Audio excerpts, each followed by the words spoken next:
రజనీ గారు, మాకు 24 ఏళ్లలో ఇది ఏది కొత్త కాదండి. ఇప్పుడు మీరు చెప్పేది ఏదో అస్తిత్వానికే ముప్పు, టీఆర్ఎస్ ఉండదు, పోతుంది, మాయమైపోతుంది అని మాట్లాడే మాటలు మాకు కొత్త కాదు. 2001లో పార్టీ కేసీఆర్ గారు పెట్టినాడు, మకలో పుట్టింది పుబ్బలో పోతుంది అనే డైలాగు ఆ రోజు విన్నాం.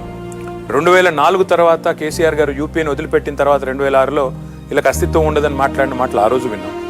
8లో మేము ఉప ఎన్నికలకు పోతే 16 సీట్లకు గాను 7 గెలిస్తే వీళ్ళది అయిపోయింది, చాప్టర్ క్లోజ్ అన్నారు. 2009లో మేము 45 సీట్లు పోటీ చేసి 10 సీట్లే గెలిస్తే ఆ రోజు చాప్టర్ క్లోజ్ అన్నారు. ఇట్లా మాట్లాడే వాళ్ళు మాట్లాడుతూనే ఉన్నారు. ఆ రోజు నుంచి ఈ రోజు వరకు చూసుకుంటే 15 నెలల్లో ఉద్యమ పార్టీగా సక్సెస్ అయ్యాం, తెలంగాణ తెచ్చాం. ప్రభుత్వంగా సక్సెస్ అయ్యాం, 2 సార్లు గవర్నమెంట్లోకి వచ్చాం. Remember, KCR is the longest serving chief minister in Telugu states. Entire 56 ఏళ్లలో లాంగెస్ట్ సర్వింగ్ చీఫ్ మినిస్టర్ కంటిన్యూస్గా కేసీఆర్ గారు. కాబట్టి ఉద్యమ పార్టీగా సక్సెస్ అయ్యాం, ప్రభుత్వంగా సక్సెస్ అయ్యాం, తెలంగాణ నెంబర్ 1గా నిలబెట్టాం.